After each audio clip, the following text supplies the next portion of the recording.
Assalamualaikum warahmatullahi wabarakatuh. Kawan-kawan sekalian, selamat pagi. Sudah menunggu cukup lama, tapi saya kasih tidak terlalu terlambat ya. Walaupun kita janjikan tadi jam 11, dan saya sangat senang melihat antusiasme teman-teman yang hadir di sini. Dan pada kesempatan ini kita akan mendengarkan Pak Ganjar Pranowo menyampaikan pernyataan, karena tadi malam kita sudah sama-sama menyimak hasil perhitungan manual Pilpres dan Pileg yang disampaikan, yang dilakukan oleh pihak KPU. Dan kita juga sudah melihat ada beberapa pernyataan yang disampaikan oleh pimpinan partai yang lain dan juga paslon yang lain. Dan sudah pada tempatnya kalau pada hari ini Pak Ganjar Pranowo dan ada Pak Mahfud MD di sini menyampaikan juga ya, tanggapan respons ya, kami secara official terhadap apa yang sudah diumumkan oleh pihak KPU tadi malam. Dan tentu persoalan ini akan terus berkembang ya, dalam satu dinamika politik yang cukup dinamis ya. Dan kita akan lihat saja, tapi pada saat ini Pak Ganjar akan memberikan ya, tanggapannya, terutama melihat hasil dan menyimak ya, tanggapan-tanggapan yang ada mengenai hasil KPU tadi malam. Mungkin saya mulai dan minta pada Pak Ganjar saja lebih dulu untuk menyampaikan tanggapannya. Silakan Pak Ganjar. Terima kasih Pak Todung. Assalamualaikum warahmatullahi wabarakatuh. Selamat pagi, salam sejahtera untuk kita semua, Pak Mahfud, Pak Todung, dan teman-teman tim hukum. Saya menyampaikan terima kasih atas kehadirannya. Yang pertama, selama 1 bulan terakhir saya dan Pak Mahfud berkeliling, melihat, mendengar, menerima banyak kelompok masyarakat. Mereka menyampaikan kepada kami cerita-cerita tentang proses pemilu yang terjadi di Indonesia ini. Tentu saja dalam 1 bulan ini kami juga berkomunikasi dengan partai pengusung, para saksi-saksi di daerah, apakah cerita-cerita itu begitu adanya. Dan ternyata relatif cerita itu punya kemiripan. Mulai dari proses, kalau boleh saya sebut seleksi calon capres-cawapres, sampai kemudian berproses pada putusan MK 90, dan pada saat itu awal cerita inilah yang kemudian rasa-rasanya proses pemilu menjadi pertanyaan banyak pihak. Dari pendaftaran di KPU, ada catatan-catatan yang kami rasa secara prosedur juga ada masalah. Kami bertemu dengan tokoh masyarakat, mereka menyampaikan suasana kebatinan, apakah ini yang namanya pemilu yang jujur dan adil. Para ilmuwan, akademisi, saya kira semuanya melihat, dimulai dari Jogja, kemudian menyebar ke seluruh Indonesia, juga kemudian diulangi lagi mereka bertemu untuk saling mengingatkan bahwa pemilu harus jurdil, harus luber, dan tentu saja kita berharap mimpi demokrasi yang kita inginkan pasca reformasi itu betul-betul bisa berjalan. Nanti KKN, betul-betul asas-asas demokrasinya diberikan, dan inilah sebuah proses panjang yang terjadi. Banyak catatan yang memang disampaikan kepada kami. Tentu kami dan tim hukum harus memverifikasi satu persatu. Cerita tentang aparatur yang terlibat, mulai dari pusat sampai daerah. Cerita bantuan yang muncul tiba-tiba dengan sangat masif sekali. Bahkan ketika kemarin di DPR ada pertanyaan berapa sebenarnya jumlah bantuan sosial, siapa yang membagi, dan itu semuanya ternyata menjadi cerita di publik yang sampai kepada kami. Bahkan Bapak Ibu, teman-teman semuanya, dari apa yang ada riset yang mengatakan ada korelasinya antara bantuan itu dengan masyarakat akan memilih sesuai dengan yang ada dalam hatinya atau terpengaruh dengan bantuan itu. Di samping itu ada cerita money politik, ada cerita intimidasi. Saya kira inilah yang kemudian kumpulan cerita dari publik yang masuk kepada tim Ganjar Mahfud. Tentu saya menghormati seluruh proses yang berjalan.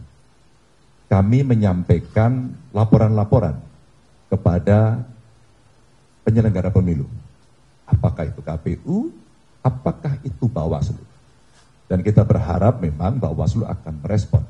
Sayang tidak semuanya terespon. Maka setelah pengumuman tadi malam, tim Ganjar Mahfud sudah bersepakat.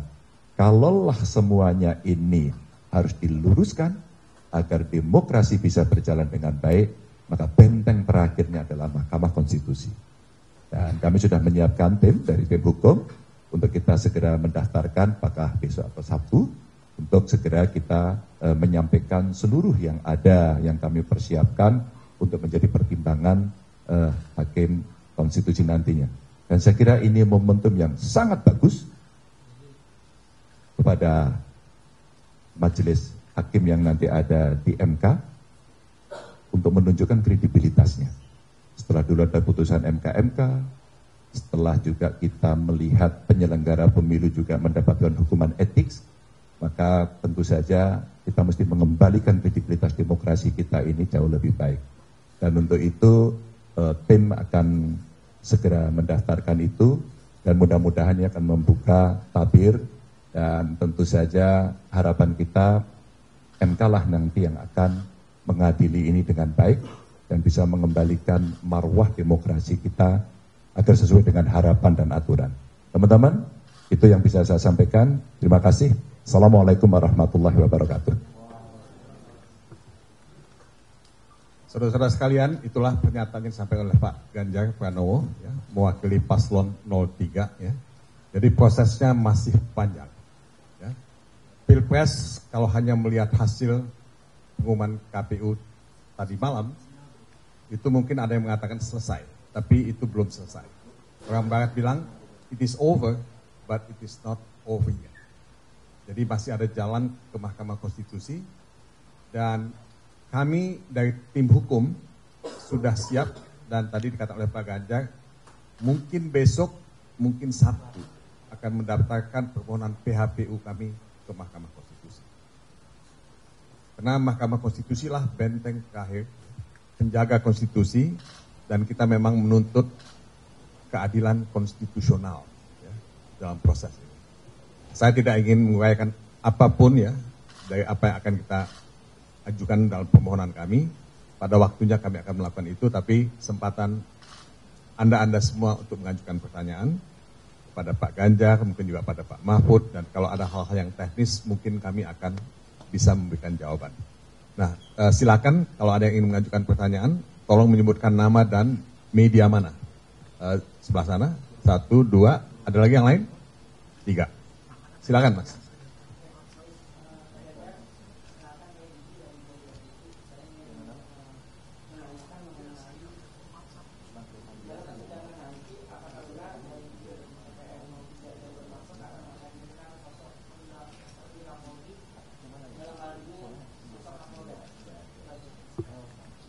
Kamu tunggu nanti di sana. Oke, yang kedua tadi, silakan Mas. Ya, saya jual dari narasi Pak Ganjar. Ingin bertanya Pak, kemarin pagi ini baru saja tim 01 melakukan lanjut gugatan kepada MK, baru tadi pagi jam 8 sampai 10 tadi ya. Dari kita melihat bahwa kubu 01 dan 03 sama-sama mengajukan gugatan PHPU ini. Apakah ada saling komunikasi atau mungkin kolaborasi dari kubu 01 untuk menindaklanjuti hasil pemilu 2024 ini, mengingat ada kesamaan aksi yang dilakukan untuk mengajukan gugatan ke PHPU ini, Pak? Kami sama-sama punya pikiran ya, bahwa rasanya saya tidak berkomunikasi langsung pada soal ini, tapi rasa-rasanya kami punya catatan yang sama pada soal itu, dan kami tidak akan membiarkan. Sirekap umpama, Logika yang paling sederhana, satu TPS 300 tapi hasilnya lebih. Itu yang paling gampang. Dan terjadinya di mana-mana. Kami melihat sistematis betul ini terjadi. Mudah-mudahan nanti akan ada pakar yang disiapkan oleh tim untuk bisa membongkar cerita itu sehingga bisa membuka kepada mata masyarakat. Kedua, umpama sama-sama kan setelah yang saya ceritakan tadi, bahkan luar negeri pun memberikan catatan loh kepada kita. Ini penyelenggaraan pemilunya kok seperti itu. Jadi pasti dari 01 punya catatan sendiri, tapi kami punya catatan sendiri. Apakah nanti dalam persidangan ada kesamaan dan sebagainya? Mari kita lihat di persidangan saja. Sehingga ini menjadi fair dan tidak ada agenda-agenda lain, kolaborasi-kolaborasi yang terkait dengan agenda tertentu tidak. Kami hanya ingin mendudukkan saja proses ini dengan baik. Apapun keputusannya, kita akan legowo. Siapa lagi? Oke, yang ketiga Anda deh.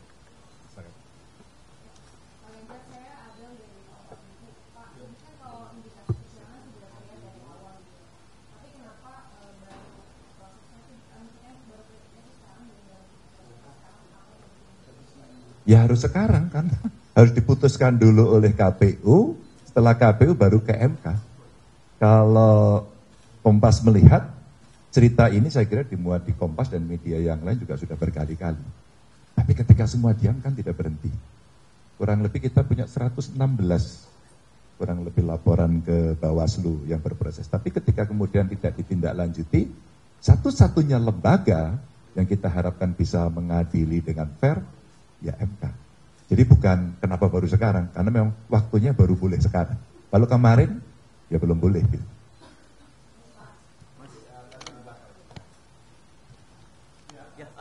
Mas Ganjar, saya Rian dari kompas.com. Kompas.com. Ya. Saya Rian dari kompas.com. Mas Ganjar ini dan Prof Mahfud, kalau tadi kan bicara soal persiapan untuk mengajukan sengketa ke MK. Nah, di sisi lain kan juga jalur politik itu tengah diupayakan melalui hak angket di DPR. Nah, apakah juga dari Mas Ganjar dan Prof Mahfud ada harapan juga untuk hak angket ini segera digulirkan oleh PDIP dan partai-partai pengusung Mas Ganjar, Prof Mahfud gitu? Dan progresnya sudah seperti apa sampai saat ini? Terima kasih. Kebetulan saya dan Pak Mahfud tidak di DPR. Jadi sudah kita siapkan kita berikan kepada partai dan DPR untuk menyiapkan itu, dan dari seluruh prosesnya saya dengar sudah disiapkan.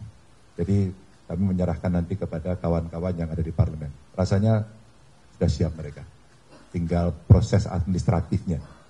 Tentu pasti ada politiknya di sana dan ini akan menarik. Political interplay-nya akan terjadi.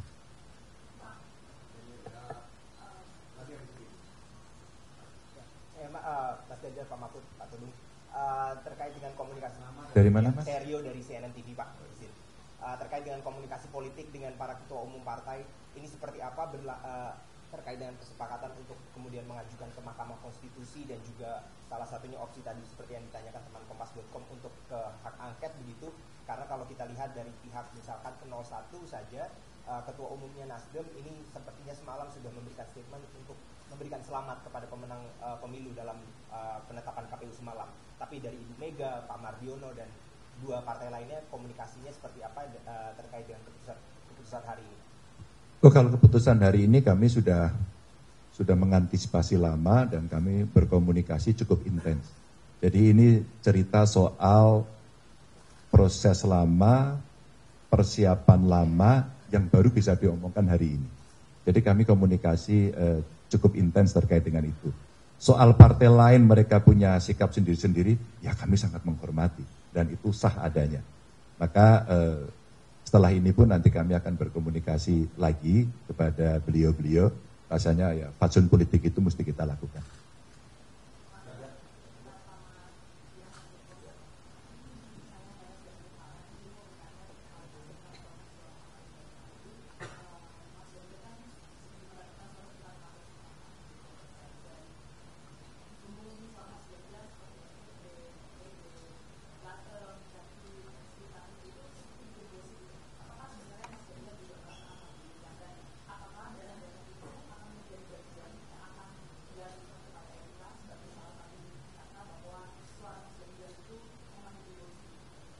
Kami hanya bisa mengakses satu saja dari tampilan yang ada di KPU, dan itu yang saya katakan di depan tadi ada alat bantu kalau bahasa KPU namanya Sirekap.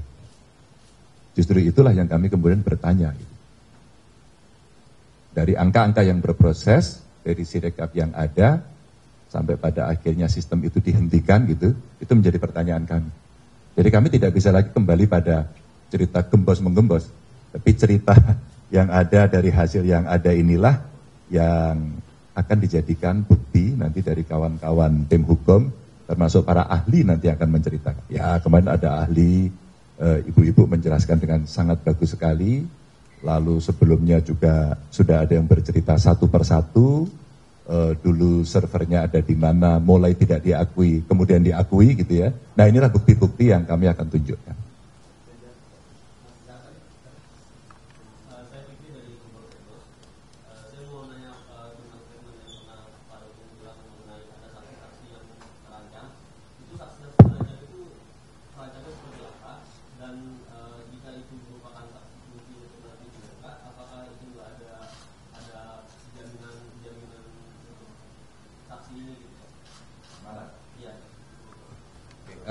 Saya jawab ya.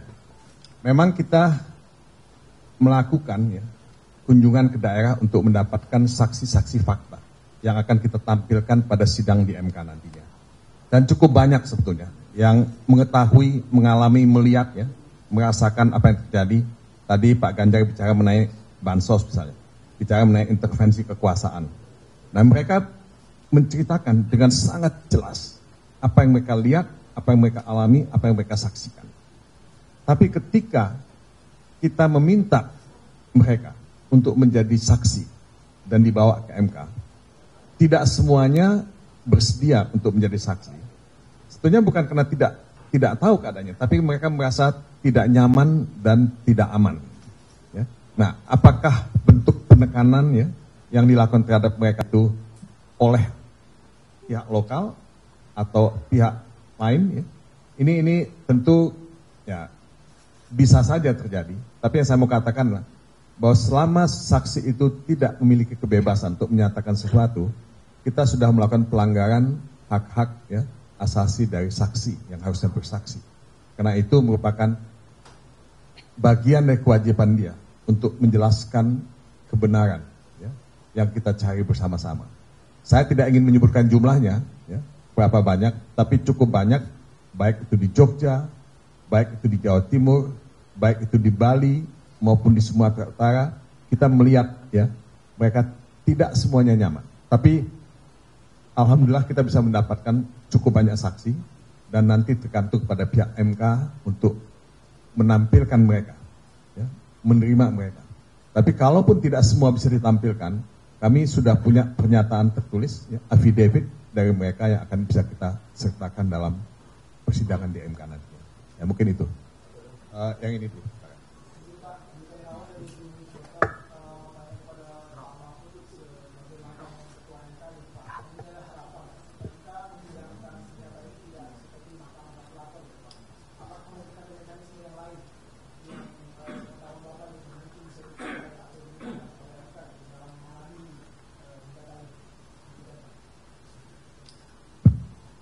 Kalau itu pertanyaan nanti terserah MK saja ya, karena MK yang berwenang.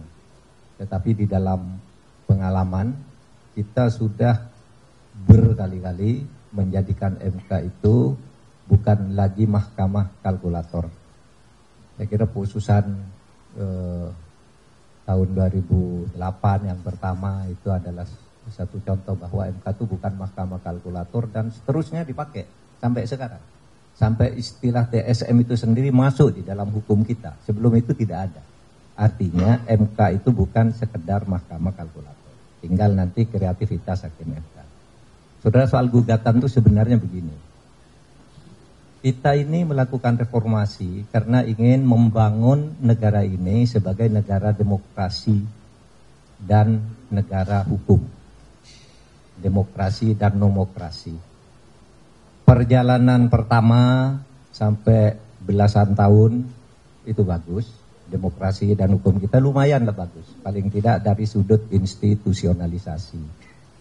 Tetapi pemilu yang sekarang ini dinilai oleh banyak pakar, pelaku politik yang sudah senior sekali sebagai pemilu yang paling brutal. Karena memang tidak ada pemilu sebelumnya yang seperti ini, di mana aparat turun, lalu pejabat tertinggi juga turun. Meskipun bilang tidak kampanye, isinya pasti dirasakan kampanye. Sehingga ini dianggap, apalagi ada ancaman-ancaman ya politik, gentong babi, politik kerah putih dan sebagainya dipakai semua. Sehingga ini dianggap pemilu paling brutal. Oleh sebab itu, kita ingin mewariskan kepada generasi yang akan datang, jangan terjadi perusakan terhadap demokrasi dan hukum. Karena kalau demokrasi dan hukum dirusak, nanti akan terjadi lagi yang akan datang itu, kalau mau pemilu, Anda dekat dengan kekuasaan, Anda punya duit. Hanya itu, lalu orang yang biasa-biasa, yang hebat-hebat tidak bisa tampil untuk ikut ngurusi negara. Nah oleh sebab itu apa yang kami lakukan ke MK ini bukan mencari menang, tapi beyond election, masa depan, bukan sekedar untuk pemilu hari ini. Tapi masa depan ratusan tahun yang akan datang demokrasi kita harus sehat. Dan itu harus diungkap di sebuah teater hukum yang bernama Mahkamah Konstitusi. Kami yang akan mengungkap ya, demi masa depan, bukan kami. Kalau kami sendiri kan sudah berintegritas ya. Sudah membuat fakta integritas nih. Kami akan menerima apapun hasilnya. Kalau ada ketidakpuasan terhadap sebuah proses, ada mekanisme hukum. Ini yang kami pakai sampai titik akhir. Agar rakyat dan bangsa Indonesia di masa depan, generasi muda seperti saudara ini, ikut menjaga. Indonesia harus dibangun sebagai negara demokrasi yang benar, berkeadaban dan berkeadilan, juga berhukum dengan benar. Itu saja. Makasih.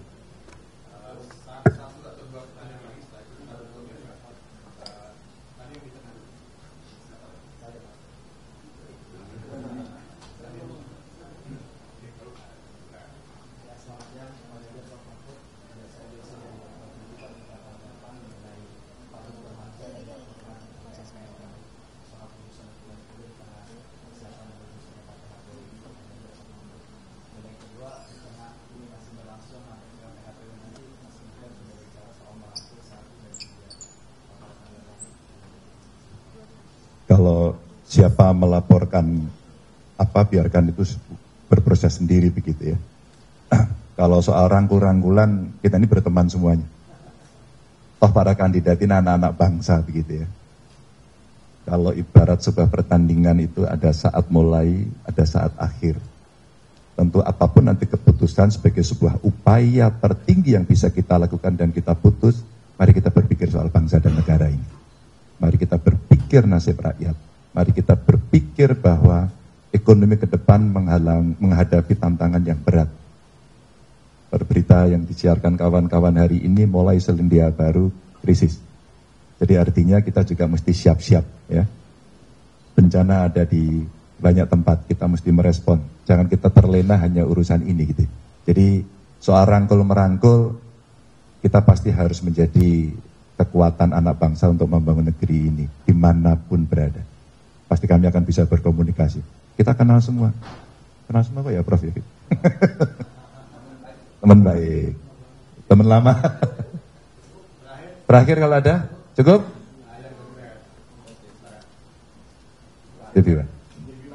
Penegasan artinya dari statement hari ini dari Mas Ganjar sendiri ini apakah menolak hasil dari KPU?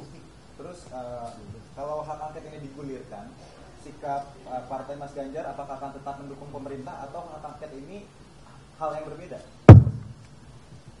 Tadi saya sampaikan angket nanti akan ada di parlemen. Soal sikap partai kemana nanti partai yang akan memutuskan. Yang pertama tadi penegasan apakah artinya ini menolak hasil dari KPU? Oh, kami akan ke MK. Jadi kami akan ke MK ini untuk mengungkap apa yang dari awal sampai dengan akhir yang tadi kami ceritakan itu. Sehingga betul-betul tadi Prof. Mahfud juga sampaikan bagaimana mengawal demokrasi ini bisa berjalan.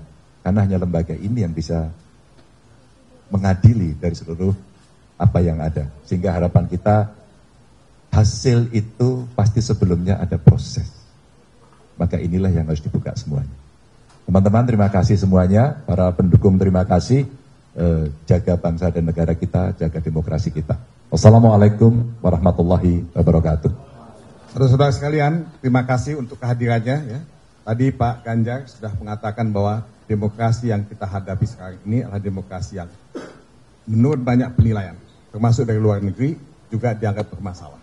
Pak Mahfud juga mengatakan dibandingkan dengan pemilu sebelumnya, ini demokrasi yang banyak sekali masalah. Tidak sama dengan pemilu-pemilu sebelumnya. Nah saudara-saudara, sekedar untuk menambah saja, majalah The Economist, majalah yang sangat tua dan berpengaruh di Inggris, dibaca di seluruh dunia, itu mengatakan pemilu kita ini dia sebut sebagai the most undemocratic election. Ini menurut majalah The Economist. Ya. Nah, The New York Times itu baru memuat satu tulisan dari Margaret Scott. Margaret Scott ini adalah dosen di New York University yang melakukan review terhadap bukunya Marcus Mechner. Marcus Mechner ini menulis buku biografinya Presiden Jokowi. Nah, tapi dia mengatakan dalam tulisannya di New York Times bahwa Indonesian democracy itu adalah corrupted democracy. Jadi judul tulisannya itu Indonesia's corrupted democracy. Jadi saya hanya menyampaikan ini untuk membayangkan ya betapa banyak masalah dengan demokrasi kita. Tapi silakan baca ya. Sekali lagi terima kasih pada teman-teman ya. Mudah-mudahan kita bisa ketemu lagi di MK karena kita akan ke MK dalam waktu dekat. Terima kasih.